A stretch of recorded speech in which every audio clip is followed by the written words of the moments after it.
Note போட்டு எழுதுறவங்க பார்த்துருக்கீங்களா? இப்போ இந்த மாதம் இவ்வளோ செலவாச்சு ஒரு சின்ன பிட் நோட் வச்சுட்டு எழுதிட்டு இருப்பாங்க. ஸோ அவங்க ரொம்ப கரெக்டாக பர்ஃபெக்டாக இருக்கக்கூடிய நபர்களாக இருப்பாங்க. சர்டன் டைம் எப்போ வரைக்கும் இருக்கும் அப்படின்னு கேட்டிங்கன்னா, ஒரு சயத்தில் அடிப்படுவாங்களா அப்போத்துலேருந்து ஸ்டார்ட் பண்ணுவாங்க. எடுத்த உடனேலாம் அவங்க பண்ண மாட்டாங்க. நான் சொல்கிறது உங்களுக்கு ரிஷப லக்னத்தாங்க ரொம்ப ஜாலியாக ஜோவியலாக நல்லா செலவு பண்ணக்கூடிய ஒரு குணாதிசயம்.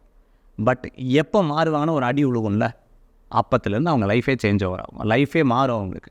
பார்த்தா சின்ன நோட்டு வாங்க, பேக்கெட் நோட்டுன்னு சொல்லுவாங்க, அதை வாங்கி வச்சுட்டு உட்காந்து எழுதிட்டு இருப்பாங்க. இல்லைன்னா ஃபோனில் வந்து நோட் பேடுன்னு சொல்லிவிட்டு அதை எடுத்து நோட் பண்ணி வச்சுட்டு அதில் குறித்து வச்சுட்டேன். இது வந்து லைஃப் மாறினதுக்கப்புறம் மாறும். இல்லை சார் நீங்கள் சொன்ன மாதிரி நான் கல்யாணத்துக்கு அப்புறம் மாறிட்டேன் சார், இல்லை சார் ஒருத்தர் ஏமாற்றிட்டு போனேன் அதுக்கப்புறம் நான் மாறினேன் சார், இந்த அனுபவம் அவங்ககிட்ட கண்டிப்பாக இருக்கும். ஏன்னா they are very strong with their mind. அதையும் ஒருத்தர் உடச்சி ஒரு ஒரு ஒரு இடத்துல வீக் ஆகும் பொழுது அவங்க லைஃபே சேஞ்ச் ஆகும். இது ரிஷப லக்னம் ரிஷபராசிக்காரங்களுக்கு நிறைய அந்த ஃபினான்ஷியலில் நிறைய அனுபவிச்சிருப்பாங்க.